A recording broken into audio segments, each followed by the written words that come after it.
નમસ્કાર પ્રજાપ્રિય news channel BN news ગુજરાતીમાં આપનું હાર્દિક સ્વાગત છે। આવો જોઈએ આજના મુખ્ય સમાચાર। આજરોજ દાહોદ દ્વારા સ્પોર્ટ ઓથોરિટી ઓફ ગુજરાત અને જિલ્લા રમતગમત અધિકારીની કચેરી દાહોદ દ્વારા આયોજિત 5મી અખિલ ભારતીય શાળાકીય રમત કબડ્ડી શ્રી રાજ ઉત્તર બુનિયાદી આશ્રમ શાળા પીપેરો ધાનપુર ખાતે યોજાઈ। સ્પર્ધામાં ગુજરાત સરકારના મંત્રીના શ્રી બચુભાઈ ખાબડ સાહેબના અધ્યક્ષ સ્થાને યોજાઈ હતી, જેમાં સાહેબે દાહોદ જિલ્લા કક્ષાની કબડ્ડી સ્પર્ધામાં ભાગ લેનાર તમામ ભાઈઓ બહેનોને શુભેચ્છા પાઠવી હતી અને પ્રોત્સાહિત કર્યા હતા।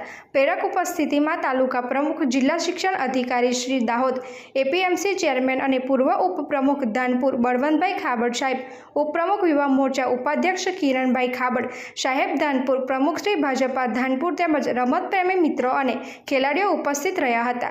જિલ્લા કક્ષાએ વિજેતા ટીમો U19 ધાનપુર તાલુકા પ્રથમ ક્રમે, દાહોદ તાલુકો બીજા ક્રમે, U17 ધાનપુર તાલુકો પ્રથમ, દાહોદ તાલુકા બીજા ક્રમે, U14 દાહોદ તાલુકો પ્રથમ, ધાનપુર તાલુકો બીજા ક્રમે વિજેતા જાહેર થયા હતા।